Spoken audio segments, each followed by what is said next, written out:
Bueno, básicamente lo que pasa aquí es que Dross sacó un video sobre 7 cosas que enseña la iglesia, pero que no se leen en la Biblia, y como que eso ha tenido muchísima repercusión. Y aquí viene el Padre Han y nos va a comentar, reaccionar sobre ese video. Entonces vamos a ver qué nos dice, porque el Padre Han es un divulgador, es un predicador y es un cura católico. Incluso ha salido en The White Project y todo. Entonces vamos a ver qué nos dice sobre los disvaríos de Dross. Porque yo traté de ver el video, pero es que es mucho texto, entonces a lo mejor aquí nos lo resume. Buenos días, buenas tardes, buenas noches, queridos Hans Brothers. Mira, hoy vengo a hacer algo un poco raro, incluso para este canal. Voy a reaccionar a un vídeo de terror. Bueno, más bien a un youtuber de terror que se ha puesto a hacer de teólogo. Mi libro. Seguro que muchos lo conocéis, Dross. Voz grave, listas de 7 cosas, historias inquietantes. Y ahora, 7 cosas que la Biblia no enseña y tú creías que sí. Así se llama su vídeo. Obviamente, el título hace clic por sí solo. Y bueno, te voy a decir una cosa. Yo vi un poquito la reacción que hizo Pandro de ese video y te voy a decir una cosa. Más evidente y más tonto lo que salió, porque yo me vi como la 4ª parte, la 3ª parte, una cosa así. No pasé de la mitad, porque ya quita eso. Entonces vamos a ver qué nos dice un teólogo, porque todas esas cosas que son minucias, son pequeñeces, tienen unas capas de significado muy interesantes. Aquí aparece la pregunta incómoda. ¿Quién te está explicando qué dice la Biblia? ¿La iglesia que lleva 2000 años rezándola, estudiándola y partiéndose la cabeza con ella? ¿O un narrador de terror que vive de hacer tops inquietantes? Te adelanto algo. En el vídeo de Dross hay cosas ciertas, clichés que muchos cristianos repetimos sin pensar, escenas de Belén que no salen en el Evangelio, imágenes del infierno que son más de Dante Alighieri que de la Biblia. Eso hay que reconocerlo. Uno de estos días habría que hacer un world building de la Biblia, del infierno, porque obviamente que no es bíblico, pero es súper interesante cómo está construido, porque el infierno en Dante no es un sitio místico, no es un sitio espiritual. Es un lugar que tú literalmente tú puedes llegar porque está en Jerusalén. No, bueno, no es... Bueno, santa sí es. La institución de la iglesia sí es santa. Es la Santa Iglesia Católica. Los hombres, nosotros, los seres humanos, todos somos pecadores e imperfectos. Pero la institución es santa. Es tan santa que ha durado 2000 años. ¿Y qué más estaba diciendo yo? Que sí, que habrá que hacer un world building del infierno uno de estos días. Habrá un video sobre eso, sobre los círculos y todo eso. Y en ese sentido nos viene bien que alguien pinche el globo del cristianismo de figurita. El problema es otro. Dross coge esos errores reales, los mezcla con medias verdades, les pone música de tensión y termina sugiriendo que la Biblia, en el fondo, no enseña lo que la Iglesia ha creído siempre sobre Jesús, sobre María, sobre el infierno, sobre la creación. Es decir, aprovecha fallos reales de catequesis para poder poner en duda el corazón de la fe. Y ahí es donde entro yo. No para... Y bueno, claro, hay que decir algunas cosas evidentes. Ciertamente hay muchas cosas de la tradición de la iglesia que obviamente no son bíblicas. Por ejemplo, el nombre de los 3 Reyes Magos. El nombre de los 3 Reyes Magos no aparece en la Biblia. Se les adjudica a Melchor, Gaspar y Baltasar por cuestiones que ahorita no me acuerdo, pero son cosas así, pues, y eso tampoco tiene que ser dramático. Porque la Iglesia Católica se diferencia de la evangélica en que se sustenta sobre 2 grandes pilares. La Biblia, la enseñanza del Evangelio de Cristo y el Antiguo Testamento, y por el otro lado la tradición, lo que se enseñó de boca a boca desde los apóstoles hasta nuestros días. Entonces tampoco hay que volverse loco. Este tema te va a gustar, Valorama. Sí, algo así, Alaeris. Nunca dice infierno como... Porque infierno es una palabra latina. Obviamente que no va a decir... si me acuerdo bien, dice el Gehema. Dice cosas así por el estilo. Valorama debe saberlo cómo le dicen al infierno en la Biblia. Y también se refieren a él como el lago del fuego. Y creo que el Hades, pero el Hades porque estaba escrito en griego. Entonces sería algo así como el inframundo. Gehenna, algo así. Exorcizar a Dross, ni para declararle... Creo que también le dicen Sheol. No me hagas caso, pero creo que también le dicen Sheol, que es la palabra judía. La palabra hebrea. Tierra Santa, ni para decirte que si lo ves cometes pecado mortal. Pues no, no va de eso. Vengo a hablar contigo que a lo mejor lo sigues, te entretiene y ahora te ronda por la cabeza la duda. ¿Y si lleva razón? ¿Y si lo que me han enseñado en la iglesia es puro invento? ¿Y si la Biblia no dice nada de lo que yo pensaba? En este vídeo vamos a hacer justo lo contrario que hace el algoritmo. Bajar revoluciones, abrir la Biblia, mirar el contexto y distinguir tres cosas. ¿Qué cosas Dross señala bien? Los tópicos que conviene abandonar ya. ¿Qué cosas son medias verdades? Suenan bíblicas, pero recortadas. ¿Y qué cosas son directamente falsas? Justo donde toca el núcleo de la fe cristiana. Así es que si has venido buscando sangre... Sí, viene para eso. Dame sangre. Dame violencia. Uy, está criminal ahorita no me había fijado. Yo sé que el padre es Barbelita, pero mira, tiene un reactor de Iron Man. Oye, está perrón, insultos y un yo tengo la razón y tú eres tonto, este no es tu vídeo. En cambio, si has venido con dudas... No, pero si te papeaste el arqueólogo, buah. Sincera de, oye, han dicho que la Biblia no enseña esto, sí, ¿es verdad? Entonces, quédate. Voy a dejar aquí el video mientras le escribo algo ahí para tiltearlo. De que no papea a Dross, pero sí papea al arqueólogo. Porque vamos a ir punto por punto. Primero veremos quién es Dross y qué está haciendo exactamente cuando se pone a hablar de Biblia. Y luego, sí, iremos pasando por los días de la creación, el sexo, los magos de Oriente, María, la pobreza de Jesús, el infierno y el gran tema, Jesús, ¿es Dios o no? Según la propia escritura. Así es que, vamos para allá. Lo primero es ser justos. ¿Quién es Dross y quién no es? Dross no es un biblista, no es un teólogo, ay, coño, ¿qué hice aquí? no es un cura infiltrado. Es un narrador profesional de terror. Bueno, es su trabajo y lo hace muy bien. Listas, misterios, conspiraciones, casos turbios, cosas que te dejan mal cuerpo justo antes de dormir. Su canal va de eso, entretener con miedo, tensión y curiosidad. Y ahora entra en la Biblia con el mismo formato. Voy a buscar 7 cosas impactantes, voy a desmontar clichés, voy a sorprenderte. Y si de paso caen 1 o 2 dogmas, mejor contenido. Más o menos, pensarás. Es importante entenderlo. Dross no entra a la Biblia como alguien que la reza, ni que vive dentro de la comunidad que la ha transmitido. Entra como entra a cualquier tema, desde fuera, buscando el plot twist, y el truco del vídeo es siempre el mismo. Coge algo que mucha gente cree, muchas veces una versión simplificada o cutre del cristianismo. Sí, eso es lo que me impactó del video, que me parecía tan evidente, tan cliché todo. Entonces yo dije, nada me interesa. Tierra de 6000 años, los 3 reyes magos buenísimos, el infierno como cueva medieval con calderas. Luego, te muestra que eso tal cual no aparece en la Biblia. Y de ahí salta a la Biblia no enseña lo que la iglesia dice. Y de rebote, sugiere que tu iglesia te lee solo una selección interesada de textos y tú jamás piensas por ti mismo. Con eso no desmontas la Biblia, desmontas el cristianismo de figurita, que sinceramente falta le hace. Pero otra cosa es aprovechar la crítica a los clichés. Bueno, eso es cierto también. Este tipo de videos que refutan tonterías que se dicen por ideas preconcebidas siempre son muy interesantes y siempre son muy útiles porque hay mucho prejuicio, en especial de la gente que no ha crecido en familia creyente, que mucha gente últimamente, pues, que hay mucho prejuicio y hay mucha cosa que uno tiene que quitarse de encima y muchas ideas preconcebidas.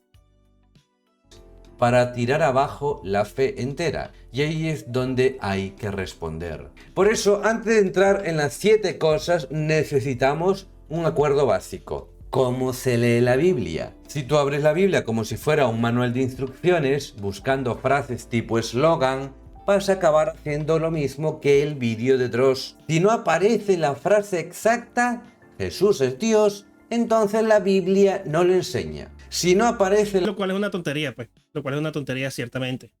la frase María fue asunta al cielo el día tal, entonces es invento. La Iglesia nunca ha leído así la Escritura. La ha leído como un conjunto de libros distintos, escritos en épocas distintas, con géneros literarios distintos, que sin embargo cuentan una única gran historia, la historia de Dios buscando al hombre. Eso implica 3 niveles. Lo que dice exactamente el texto bíblico, cómo lo ha entendido y formulado la tradición viva de la Iglesia, lo que añadimos después en devociones, cultura popular, arte, belenes, películas y así. Cuando confundes esos 3 niveles, sale el desastre. Cuando los distingues, curiosamente se ve que la Biblia es más seria que el cristianismo de figurita que Dross critica y más profunda que el... Claro, es que hay que tener en cuenta que muchos cristianos no se leen la Biblia.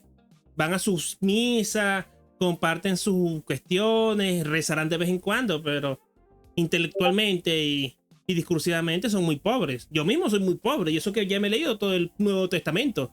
Y yo tengo yo he arañado apenas la superficie de la cuestión, del asunto. Y tiene muchísimas capas de significado, porque si nos ponemos en ese plan, lo único que hizo Jesús en vida fue convertir el agua en vino, multiplicar los peces y resucitar un par de muertos. Nada de eso diría que él es Dios encarnado. Un tipo que hizo un par de milagritos para que la gente le escuchara. Entonces, claro, pero es cuando tú analizas la cuestión, ves el significado de los signos. Y ahí es cuando tú te das cuenta de que todo es una reafirmación y una perfección del Antiguo Testamento. Cristianismo descafeinado que muchos prefieren. Por eso en este vídeo vamos a seguir su lista del 7 a 1, poco a poco, pasito a pasito, suave suavecito. Así es que, número 7, los días de la creación y la tierra de 6000 años. Dross empieza con algo que cualquier católico mínimamente formado puede aceptar sin ningún problema. La Biblia no obliga a creer que el mundo fue creado en 6 días de 24 horas y que la Tierra tiene 6000 años. No. Él explica que la palabra hebrea yom no siempre significa un día de reloj. Puede referirse a una época. En los días de Noé, el día del Señor. Sí. Menciona que el 7º día del Génesis no termina con hubo tarde y mañana, y que en el Nuevo Testamento se dice que para el Señor un día es como 1000 años. En conclusión, si crees que la Biblia enseña una tierra joven creada en una semana literal de 144 horas, te estás inventando algo que el texto no dice. Y aquí tenemos una verdad incómoda para muchos creyentes. Eso es cierto, lo que está diciendo aquí. Que mucha gente dice, no, pero el Génesis, Dios no hizo el mundo en una semana. En efecto, no lo hizo. Pero ese no es el punto del relato. Porque tú no le vas a venir a explicar a un judío de hace 4000 años que las placas tectónicas formaron los continentes luego de que el material incandescente de la corteza de la Tierra y la gravitación de los astros por el cielo. No le vas a explicar eso porque ni es pertinente, ni lo va a entender y no viene al caso. Lo importante del relato del Génesis es que Dios, el principio y la existencia de Dios, creó el universo y todo lo que existe. Y que en consecuencia nos lo dio a nosotros para regirlo y gobernarlo. Porque estamos hechos a su imagen y semejanza. Lo importante es eso, no que si se hizo en 7 días, de que los árboles vinieron primero que los animales y que luego los peces y que bla bla bla y bla bla bla. ¿Me entiendes? Ese no es el punto. Quien ha presentado el cristianismo exactamente así, como si tener fe fuera... No, y te voy a decir otra cosa más, que todavía más escandalosa y que me puede convertir en un hereje. Yo estoy completamente... no convencido, ¿cómo sería reconciliado con la idea de que el relato del Génesis, del arca del arca de Noé, y incluso de Babel, esos 3 son herencias de culturas previas, de culturas sumero-babilónicas. No es necesariamente algo de origen judío. A negar la ciencia, el Big Bang y la evolución. Pero eso no es la fe católica. La Iglesia no te pide que firmes que el universo tiene 6000 años. Te pide que a la luz de lo que sabes hoy del cosmos, sigas afirmando lo que la ciencia no puede medir. Que el mundo no se ha dado a sí mismo. Que hay un sentido. que el ser humano está llamado a una alianza con Dios. ¿En qué tiene razón Dross? Que John no es una palabra rígida, que la Biblia no hace la cuenta de que la Tierra tiene 6000 años. Eso viene de gente que siglos después sumoje analogías como si fuera una hoja de Excel. Que el Génesis no es un manual de geología, sino un relato teológico. Responde al quién y al para qué del mundo, no al cómo técnico. ¿Dónde está el truco? En que Dross te pone a elegir entre dos extremos. O eres ateo o eres un literalista de museo de dinosaurios. Claro, y además, eso no sé si cuenta como herejía, pero sí es el principal problema de los evangélicos en ese sentido, que es el fundamentalismo, de que como ellos creen en la sola escritura, solo lo que sale en el libro es lo correcto. Entonces, claro, si Dios dice que, si el libro dice que el mundo se creó en 7 días, son 7 días y no se discute más. Incluso negando el hecho de que el mismo Génesis se contradice en cierto sentido porque en el capítulo 2 da otra versión del mito del Génesis, que tiene otro orden de los acontecimientos. Y por eso que se dan casos tan bizarros como que había gente, o que todavía puede haber gente, que cree que habían dinosaurios en el jardín del Edén. Claro, Valorama, él me está recordando bien, claro, no estoy hablando de todos. Sí, que a lo mejor dije muchos o todos, pero no. Hay mucha gente que peca de fundamentalismo, de creerse el libro a rajatabla y que no salen de allí. Dinosaurios de plástico y borra del mapa la posición católica real, que admite la investigación científica seria y a la vez confiesa que el mundo es creado y no es Dios. Insisto, podemos estar de acuerdo en lo esencial. Sí, la Biblia no dice que el mundo tenga 6000 años, ni te obliga a creer en 6 días de reloj, pero eso no convierte al Génesis en un cuento infantil ni a la fe en una superstición. Lo que desmontas en ese vídeo es una mala lectura de la Biblia, no la Biblia misma. Una lectura fundamentalista, una lectura fundamentalista, evidentemente. Número 6. Sexo, Cantar de los Cantares y lo natural. Aquí Dross entra en un territorio donde muchos cristianos hemos sido analfabetos. La Biblia habla del sexo con mucha más naturalidad de la que solemos tolerar. Él recuerda que en el centro del canon hay un libro, el Cantar de los Cantares, que es claramente poesía amorosa con imágenes sensuales. Cita también Proverbios, donde se anima al esposo a alegrarse con la mujer de su juventud, a embriagarse de su amor. Con eso desmonta dos clichés, que la Biblia ve el sexo solo como fábrica de niños, y que el judaísmo y el cristianismo primitivo tenían el sexo como tabú. Hasta Te voy a decir una cosa, eso yo creo, te digo una cosa, no sé si será una lectura apropiada, pero me da la impresión de que eso es una influencia de Pablo, porque Pablo sí era célibe ya desde sus tiempos de fariseo, y él es el que recomienda que el hombre debe mantenerse célibe, que él dice, a mí me sirve no casarme, yo te recomiendo que no te cases, pero si te casas tienes que ser fiel a tu esposa. ¿Me entiendes? Entonces yo creo que esa visión viene por parte de ello. Y creo que ese es el único punto en el que estoy en contra, que me causa fricción del catolicismo. Que pareciera que está todavía muy anclado con esas fricciones con la vida sexual. aquí esto nos viene bien. De hecho, hay que decirlo más en la iglesia. Dios no se escandaliza del deseo. El cuerpo no es un error de diseño. El problema es la frase. Y claro, y creo que eso también tiene que ver mucho con la herejía gnóstica, que despreciaba tanto el cuerpo que sufría ayunos, privaciones, celibatos extremos, vainas locas, pues. Porque creían que el cuerpo era un error de Dios y que lo único que existía era el mundo espiritual. Pero bueno, ahí sí me estoy patinando porque yo no conozco mucho de esa herejía. Con la que Dross remata: la Biblia nunca condena las relaciones sexuales naturales entre un hombre y una mujer. La palabra clave no es Biblia, es naturales. Porque la Biblia sí condena con claridad el adulterio, la prostitución, la violencia, el uso del cuerpo del otro como objeto. Que algo sea entre hombre y mujer no lo hace automáticamente bueno. El criterio bíblico no es hetero, por tanto vale. El criterio es respeta la alianza, respeta la dignidad de la persona, está abierto a la vida, es un amor fiel o es de usar y tirar. Dross, para cargarse el puritanismo barato, estira la cuerda hasta presentar el deseo casi como carta blanca. Y luego viene la escena... Claro, y además que es un cliché, pues. Sí. Se burla de eso con un cliché. Ah, miren, estos mojigatos cristianos que luego, mira, tienen en su Biblia un montón de no por hebreica.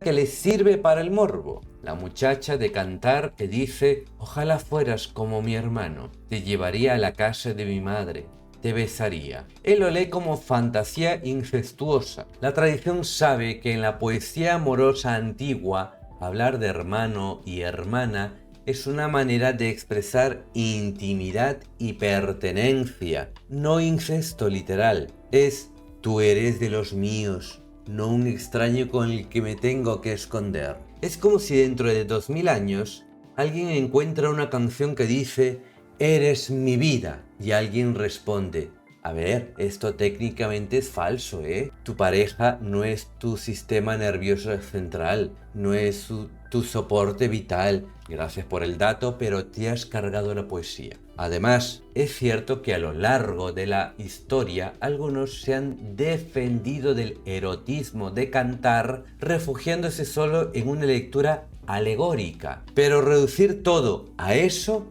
es injusto. La tradición judía y cristiana seria ha mantenido siempre las dos dimensiones. Habla de un amor humano, bello, con deseo y ternura, y ese amor sirve como mejor metáfora para el amor de Dios a su pueblo y de Cristo a la iglesia. Claro, y eso es justo lo que está diciendo Valorama, que es muy correcto. La distinción es que el cristianismo lo impulse en la base del matrimonio. Porque claro, yo siempre he pensado, yo decía pero ¿por qué solo cuando te casas y bla, bla, bla, y bla, bla, bla? Pero claro, luego entras en cuestión, en la interpretación que tiene Jesús del designio divino, de la ley de Dios, que es una ruta, es un plan de acción, es una serie de recomendaciones que Dios te da para ser más pleno y más feliz, para realizarte como individuo. Tú sigues la ley porque es buena para ti, no porque te obliguen. Entonces, claro, si lo ponemos en ese prisma, es normal, porque claro, que es más saludable para ti meterla en cualquier hueco o tener a tu mujer de toda la vida que vas a estar juntos desde el día que te cases hasta que te mueras. ¿Qué relación es más saludable? A lo mejor a algunos les parecerá muy aburrida, muy X, pero me parece que es más recomendable y es más saludable y es más sano. Por tanto, la conclusión en este punto es esta: la Biblia no demoniza el sexo, presenta el placer sexual dentro del amor fiel como algo bueno. Pero no, eso no significa que bendiga cualquier uso del cuerpo mientras sea hetero. La ética bíblica del amor pone el listón más alto. El otro no es un objeto para mis deseos, sino alguien a quien me entrego. Y en el mayor y mejor de los contextos, siempre en la alianza matrimonial. Y en esto Dross acierta al disparar contra el puritanismo. Pero en la ráfaga se lleva por delante la seriedad moral de la escritura. Número 5. Los tres reyes magos y la estrella. Bien, ahora Dross entra con un lanzallamas en tu pesebre y viene a decirte: la Biblia no dice que fueran reyes, no dice que fueran tres, no dice que son ni que son de Oriente, dice que fueron unos reyes de Oriente, unos reyes magos de Oriente. que llegaran la noche del nacimiento. Eran magos, es decir, astrólogos paganos, práctica condenada. Van a Herodes y le cuentan lo que saben, así que son casi cómplices de la matanza de los inocentes. La estrella que siguen sería poco menos que demoníaca, o sea, traducido en lenguaje burro. Tu Belén es fanfic y los reyes son medio villanos. Vamos a aclararlo. Primero, lo que el Evangelio dice y tu Belén no. Mateo habla de magoi, sí, de sabios, de astrólogos de Oriente. Lo de reyes es un desarrollo posterior, apoyado en profecías que hablan de reyes que vienen a adorar. No especifica cuántos son, se habla de 3 dones: oro, incienso y mirra. Y de ahí la extrapolación a 3 personas. Claro, es eso. Llegaron con 3 regalos, entonces dicen, bueno, es que cada uno le regaló algo a Jesús.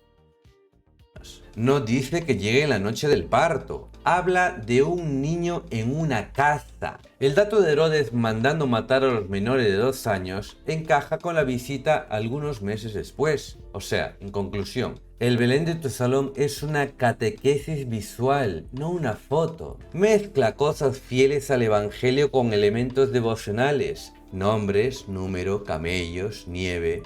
Eso no es un problema si sabemos distinguir. ¿Dónde se pasa Dross? En que una vez desmontado el Belén literal, retuerce el relato para pintar a los magos casi como sicarios de Herodes. Y es que el texto del Evangelio dice que llegan con lo que saben, buscan al rey de los judíos que ha nacido, preguntan en palacio, porque es lo lógico desde su mentalidad.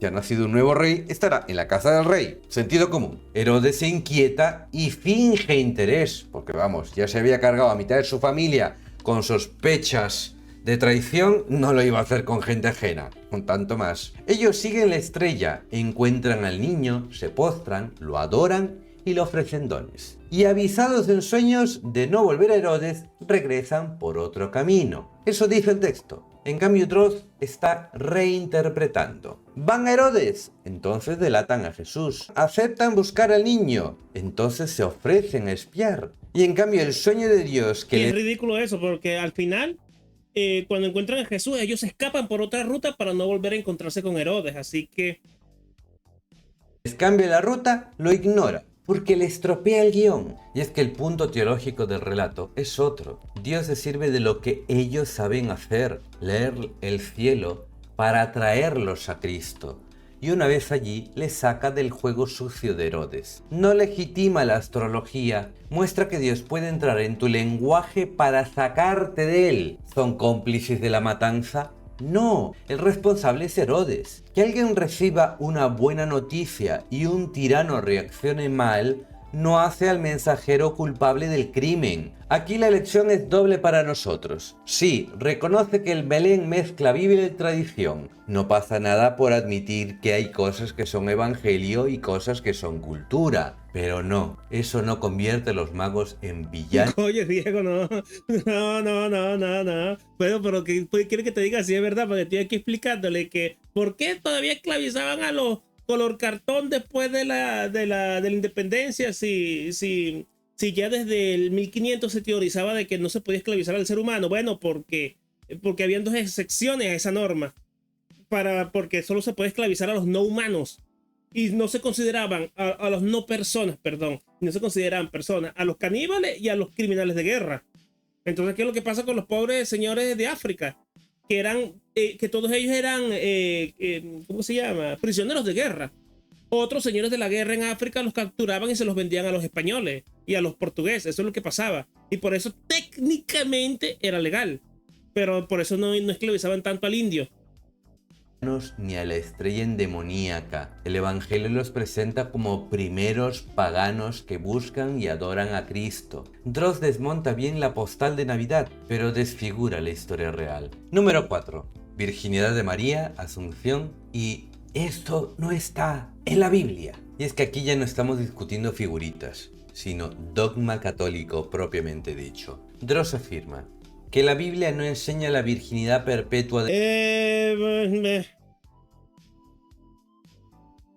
Aquí se mete en un terreno pantanoso. De María, que él no la conoció hasta que dio a luz, implica que después sí hubo relaciones. Que los hermanos de Jesús serían hijos de María y José. Que no se menciona la Asunción ni un culto mariano. Que todo eso serían añadidos posteriores sin base bíblica. Vamos por partes. Sin base bíblica sí, pero no es tan posterior, ¿eh? El hasta del Evangelio de Mateo. Y es que Mateo dice que José no la conoció hasta que dio a luz a su hijo. Dross entiende hasta entonces nada, después fiesta. Pero en la Biblia el hasta no funciona como en cotilleo moderno. Muchas veces marca un límite sin decirte nada de lo que viene después. Un ejemplo clásico. Mical, hija de Saúl, no tuvo hijos hasta el día de su muerte. Eso dice el libro de los Reyes. ¿Alguien deduce que después de la muerte sí los tuvo? No. ¿Era la novia cadáver? Pues no. Se subraya una etapa. No se narra lo que no tiene sentido narrar. En Mateo el foco es clarísimo. Jesús no es hijo biológico de José. Ha sido concebido por obra del Espíritu Santo. El hasta asegura la virginidad de María en el momento del parto. Lo que pasó después Mateo ni lo afirma ni lo discute. Ahora sobre los hermanos de Jesús. Dross presupone que hermano significa siempre hijo de los mismos padres, como en nuestro castellano actual. Pero en la cultura bíblica, hermano abarcaba primos, parientes cercanos, miembros del clan. El Antiguo Testamento... Bueno, ciertamente, porque eso sí esa idea ya la estoy reconciliando más, porque yo también creía y no veía ningún problema en que Jesús tuviera hermano. Pero justamente Abraham le dice a su sobrino Lot, no, espérate, sí es Abraham, a su sobrino Lot, que él es su hermano en Dios, o algo así por el estilo. Pero claro, Abraham es el tío de Lot. Entonces, claro, son parientes. La palabra hermano sería más bien pariente. Está lleno de hermanos, que sabemos por otros textos que no comparten padre y madre. ¿Eso prueba por sí solo la virginidad perpetua? No, pero tampoco permite afirmar lo contrario con seguridad. Hace falta mirar el conjunto. ¿Quiénes son esos hermanos? ¿Con qué mujeres aparecen vinculados? ¿Cómo lo ha entendido la Iglesia desde muy pronto? Y ahí entra un dato que Dross ignora. La convicción de que María fue siempre virgen no es un capricho medieval. Está ya en la fe de la Iglesia antigua, en Oriente y en Occidente. No es que un papa siglos después se invente el dogma de la nada. Es algo que la comunidad creyente reconoce leyendo la Escritura y viviendo la fe, y que luego formula de manera explícita. Y finalmente lo relacionado a la Asunción y el culto mariano. Y es que Dross juega aquí aún, solo si está en la letra, me lo creo. Algo que él mismo no aplica a nada más. Es cierto que no hay un versículo que diga María fue asunta al cielo el día tal a tal hora. No lo hay. Pero tampoco hay uno que diga Dios es uno en esencia y tres en personas. Y sin embargo, la mayoría de cristianos que creen en Dios Padre no tienen problema en aceptar la formulación trinitaria, que es fruto de siglos de lectura de la Biblia. La Iglesia no... Para ver, esa otra crítica que tengo, pero es cosa del lenguaje, Diego, ¿no? Es que ese era el lenguaje, ni siquiera era el lenguaje bíblico, era griego. Entonces quéjate con los griegos de que no inventaron la palabra primo. Exactamente, de hecho, pasa mucho en el Corán, hasta donde tengo entendido, también pasa mucho esto, porque el árabe era un idioma todavía muy nuevo, escrito como para escribir un libro. Entonces escriben el Corán en árabe, pero hay demasiadas discrepancias en interpretación, y por eso es que se inventaron las suras. Entiende la escritura Para que ayudaran a interpretar el Corán. Como un listado de definiciones cerradas, sino como una palabra viva dentro de una tradición. La Asunción se formula a partir del conjunto, la identidad de Cristo, el sentido de la resurrección, el papel único de María en la historia de la salvación, la oración y la fe de la Iglesia a lo largo de los siglos. Cuando Dross dice, como en el Nuevo Testamento nadie reza a María, ni la llama virgen para siempre, todo eso es ajeno a la Biblia. Al hacer eso, está haciendo trampa, porque si aplicara el mismo criterio a la Trinidad, al canon del Nuevo Testamento o a muchas otras cosas que da por supuestas, se quedaría sin medio cristianismo. La cuestión no es todo tiene un versículo explícito, sino... Claro, otra vez, eso es fundamentalismo. De hecho, el credo también dice que mientras Cristo estuvo muerto después de la crucifixión, él bajó a los infiernos, se cayó a golpes con Lucifer y rescató a Abraham y a todos los justos que existieron antes de él, para salvarlos y para llevarlos al cielo para que resucitaran en el momento del juicio final. Pero evidentemente eso no sale en la Biblia. Más bien, la cuestión es, ¿lo que la Iglesia cree y formula es coherente con la Biblia leída en su conjunto o la contradice. En el caso de María, la Iglesia ha entendido siempre que su papel y su relación con Cristo son únicos. Por eso la confiesa siempre virgen, Madre de Dios y primera plenamente asociada a la victoria de su Hijo sobre la muerte. Puedes necesitar tiempo para digerirlo. Lo que no puedes hacer, honestamente, es despacharlo con un no sale literal en ningún versículo, por tanto, es un invento. Hombre, pues no. Número 3. ¿Jesús pobre o clase media alta? Y es que aquí se nota el gusto de Dross por llevar la contraria al tópico. Si tú tienes en la cabeza el Jesús pobrecito, medio vagabundo, siempre pasando hambre, Dross te dice: te han engañado. Según él, la Biblia nunca dice que Jesús fuera pobre. Ah, bueno, tenía un oficio. Pobre no era, pues.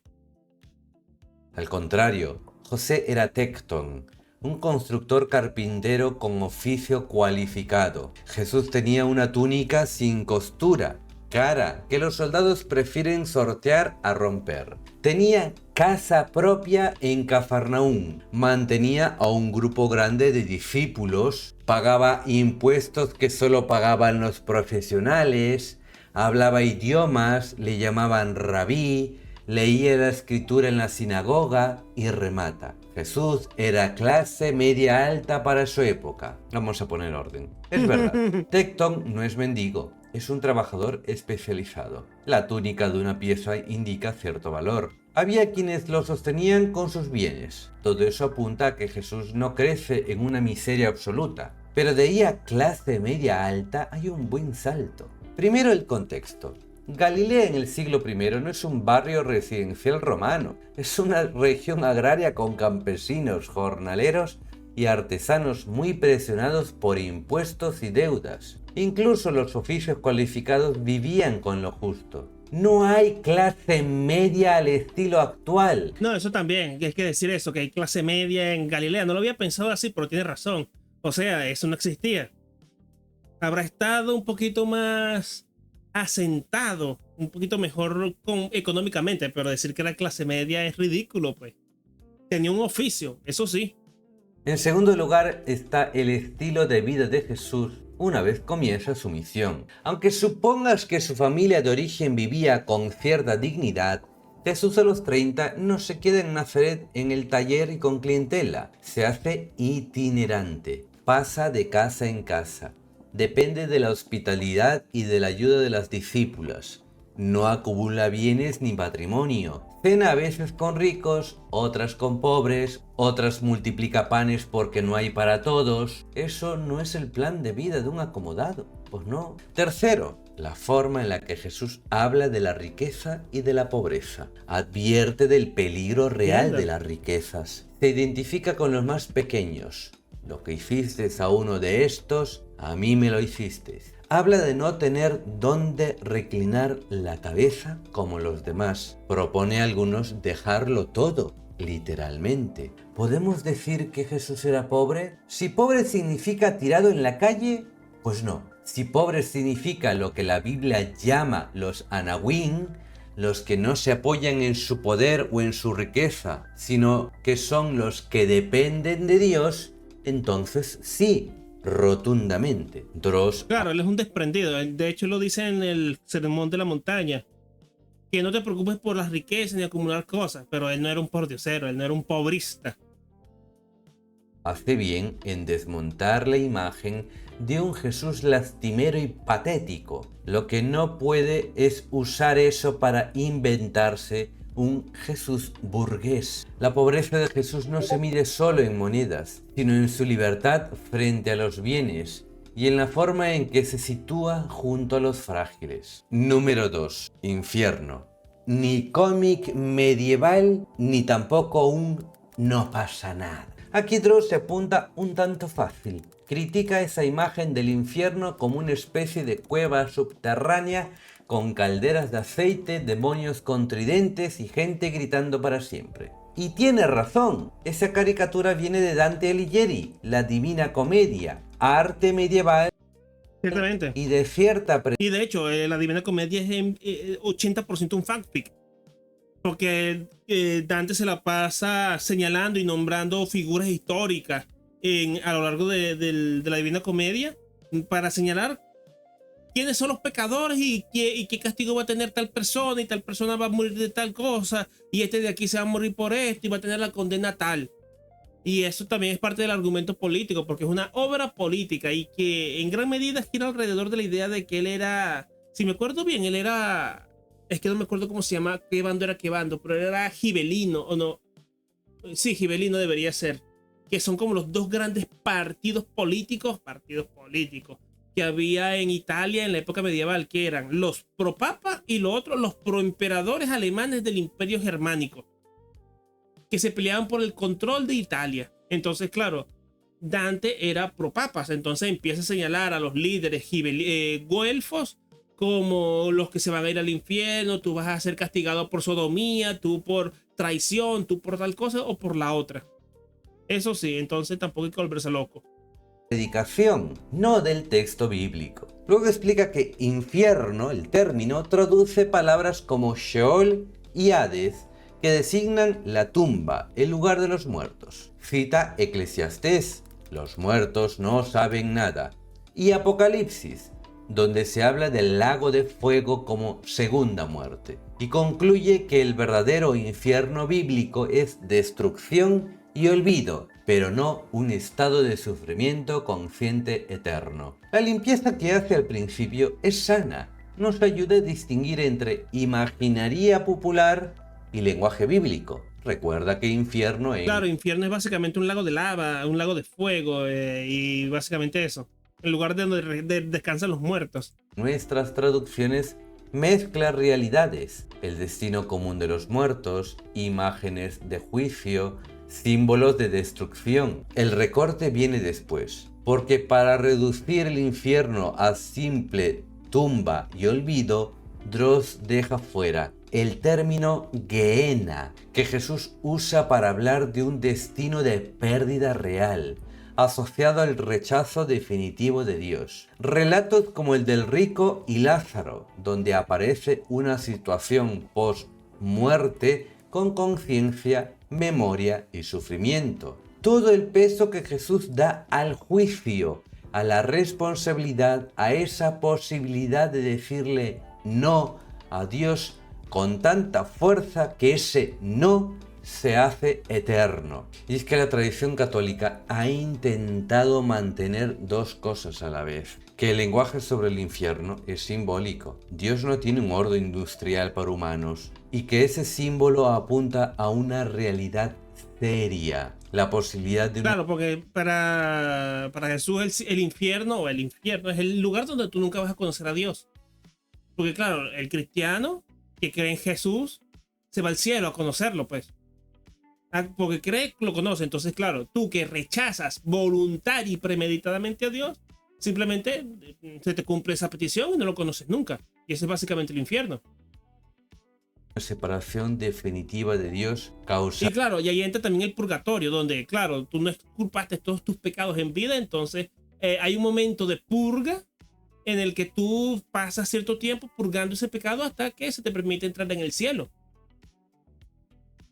Por la libertad de la criatura. Si tú conviertes el infierno en la tumba de todos y ya está, desaparece la seriedad del juicio. Nadie responde realmente a nada. Por tanto, todo da igual. Y la Biblia y la Iglesia con ella anuncian algo más incómodo. Dios quiere salvar a todos, pero no nos salva a la fuerza, porque toma en serio nuestra libertad. Y existe la... Claro, exacto. El castigo eterno no es que Dios te señale y te apunte con el dedo y te diga, tú te vas para el infierno porque yo lo digo. No, es que diga, bueno, tú me rechazas y no quieres estar conmigo. Bueno, te voy a respetar tu deseo, así que apártate. Eso es todo. Posibilidad real de cerrar para siempre la puerta al amor que se nos ofrece. Esto no es un mensaje de miedo barato, es un mensaje de responsabilidad. Así que en este punto podemos decir, sí, el infierno de cómic con demonios caricaturescos no es bíblico, pero no, la alternativa no es no pasa nada, todos vamos al olvido. La escritura habla de un juicio, de una seriedad última, de un sí o un no a Dios que tienen peso eterno. Y finalmente, número 1. ¿Enseña la Biblia que Jesús es Dios? Y es que Sí, un poquito sí. O es Dios o es tremendo blasfemo. Entonces, tiene que ser la primera. y ahora llegamos al boss final. Dross afirma que la Biblia nunca dice explícitamente Jesús es Dios en el sentido de único Dios supremo. No manda adorarlo ni rezarlo. Jesús siempre se presenta subordinado al Padre, al que llama único Dios verdadero, mayor que yo, etc. Si los primeros cristianos hubieran creído que Jesús era Dios, la Biblia estaría llena de oraciones a nuestro Dios Jesús y no lo ¿Qué está. pasó, Prometeo? Es hora de Cristo Rey, en efecto.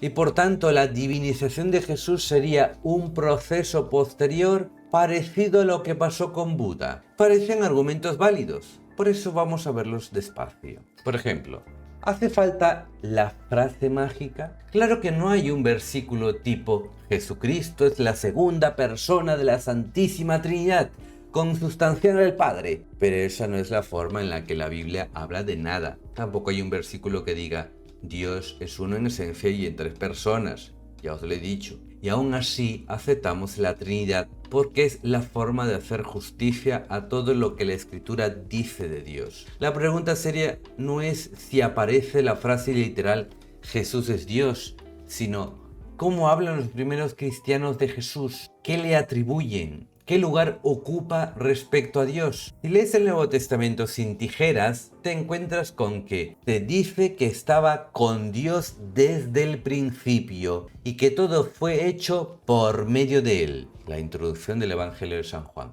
Se le llama Señor en el mismo tono en que el Antiguo Testamento llama Señor a Dios mismo. Claro que sí. Y es como dijo ahorita el padre, que ya desde el principio el verbo era Dios y el verbo estaba con Dios. Entonces, claro, si asumimos que Jesús es el verbo, ciertamente es Dios. Perdona pecados en nombre propio. No dice yo te perdono en nombre del Padre. No, yo te perdono. Tus pecados quedan perdonados. Y por eso causaba escándalo. Reivindica su autoridad sobre la ley, el sábado, el templo. Aquí Él dice que es la ley de Moisés.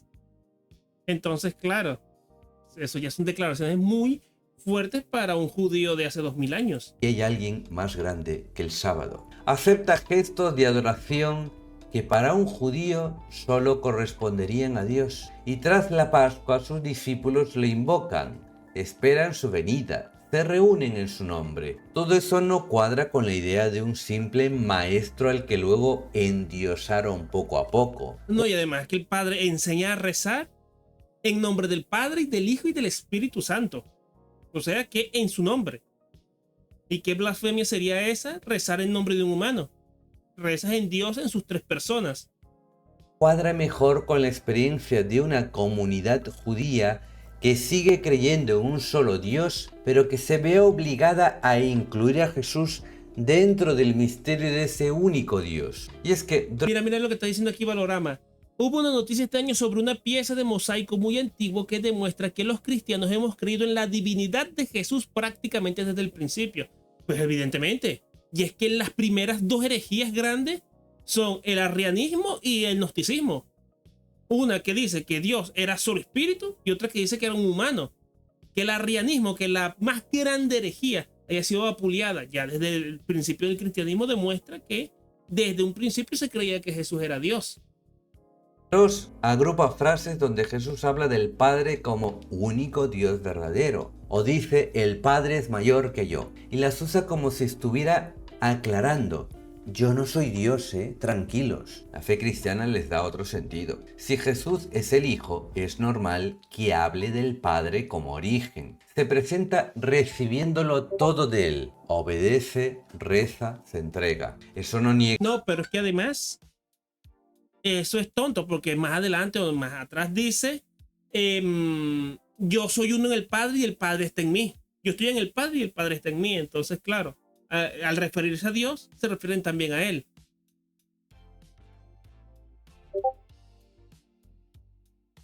Sí, no, el gnosticismo es tremenda fumarola. Habría que ver algo de eso, porque no deja de ser interesante cómo existe. Y todos estos conceptos son relativamente sencillos. Lo que pasa es que lo llevan a una profundidad intelectual muy grande. Porque claro, ¿qué es lo que pasa? El debate era, ¿Dios es humano o es divino? Entonces los gnósticos dijeron, no, Dios es 100% divino. Mientras que los arrianos dijeron, no, Jesús es 100% humano. Entonces lo convirtieron en un Mahoma, en un profeta nomás, en un Moisés. Entonces, claro, ¿cuál es la versión católica? Que no, el resultado del concilio y de la visión teológica católica es que es los dos al mismo tiempo, es 100% humano y 100% divino. Exactamente, y también está esa declaración que es ultra... Uy, ya, espérate. ¿Qué me pusieron aquí? Oh, se prendió la IA. Justo lo que dijo Valorama. Antes de Abraham fuera, yo soy. Es una declaración extremadamente hereje para los que conocían el contexto religioso de esa época. Porque a Moisés se le presenta a Dios diciendo, yo soy. Entonces, claro, que antes de Abraham Jesús fuera, eso ya es mucho, pues. Que comparta la naturaleza divina, expresa precisamente ser su hijo. La Iglesia confiesa un solo Dios y distingue en él al Padre, al Hijo y al Espíritu. Que Jesús rece al Padre o diga que el Padre es mayor forma parte de esa relación de don, no de rebaja a un profeta más. Si arrancas esas frases del resto del testimonio bíblico, te sale un Jesús simplemente humano. Y si la lees No, y no solo simple humano, es un tremendo blasfemo.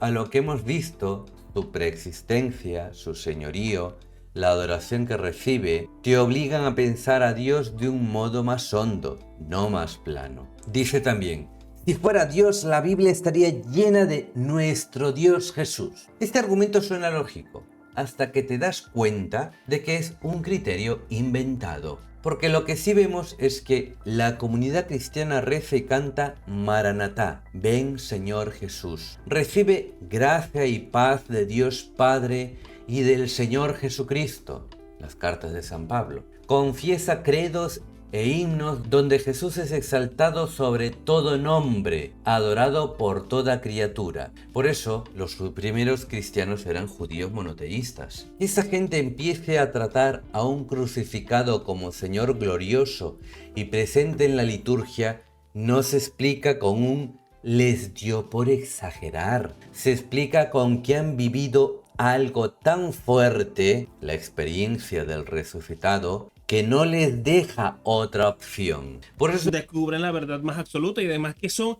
insuflados en el Espíritu Santo. Yo tengo la idea, que a lo mejor también es muy blasfema, que todo ser humano ya desde la creación tiene Espíritu Santo, porque el Espíritu de Dios nos da vida desde Adán.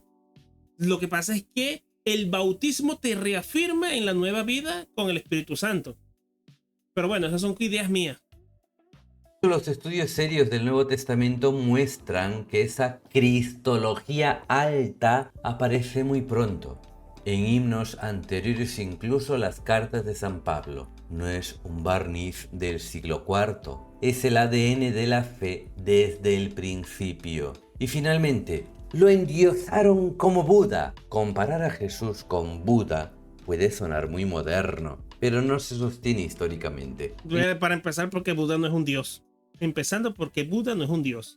En el caso de Buda, hay un proceso muy largo donde su figura se rodea de leyendas, se mezcla con mitos, se multiplica en relatos divergentes. En el caso de Jesús, los textos más antiguos que tenemos ya lo presentan como hombre real, con biografía concreta y a la vez Señor exaltado, presente, que comparte la gloria de Dios. No hay un Jesús solo profeta al principio y un Jesús Dios al final. Desde el principio están las dos cosas juntas, verdadero hombre y verdadero Dios. Y ahora vamos a acabar lo mejor posible.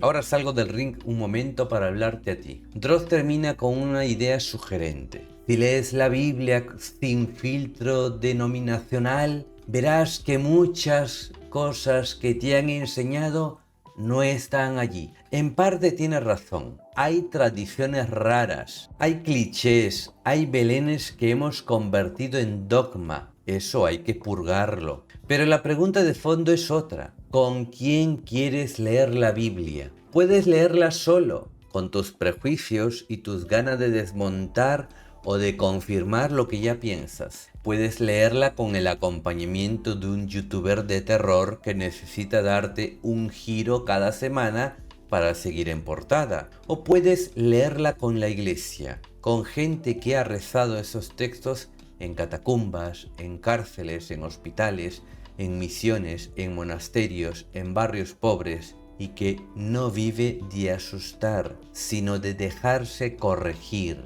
Si el vídeo de Dross te ha despertado dudas, no me parece mal. Mi canal trata de responder dudas, porque es mejor una duda honesta que una fe de muñeco de Belén. Lo que Claro, eso también es cierto. Siempre es bueno hacerte preguntas sobre este asunto, ¿eh? te pido es que no construyas tu idea de la Biblia ni tu rechazo a la Biblia solo a base de listas virales. Haz algo muy simple. Lee un evangelio, Marcos por ejemplo, el más breve. Léelo entero, sin prisa, sin música de terror, sin necesidad de sacar un titular cada 3 versículos. Mira cómo habla Jesús, cómo trata a los pecadores, qué dice de Dios, cómo reza, qué dice de sí mismo. Y mientras lo haces, pregúntate en serio, ¿ese Jesús encaja mejor con la versión reformador judío al que endiosaron con el tiempo o con la confesión que la iglesia lleva 20 siglos repitiendo? Señor mío y Dios mío. Y a partir de allí... Claro, es que el arrianismo ya fue... Es que lleva 1700 años desmontado el arrianismo, entonces es anatema literalmente.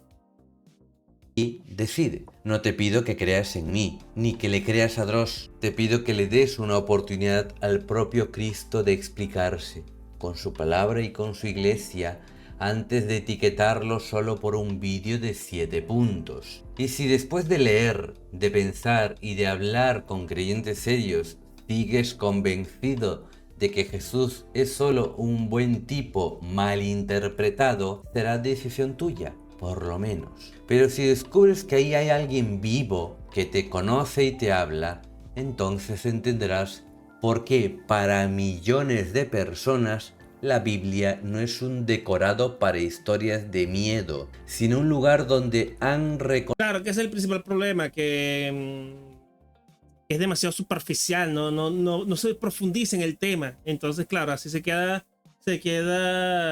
todo muy deslavado y es un cliché andante. conocido la voz de un Dios que se ha hecho carne por ellos. Y eso sí que no es un plot twist cualquiera. Es lo único que, si es verdad, te cambia la vida entera.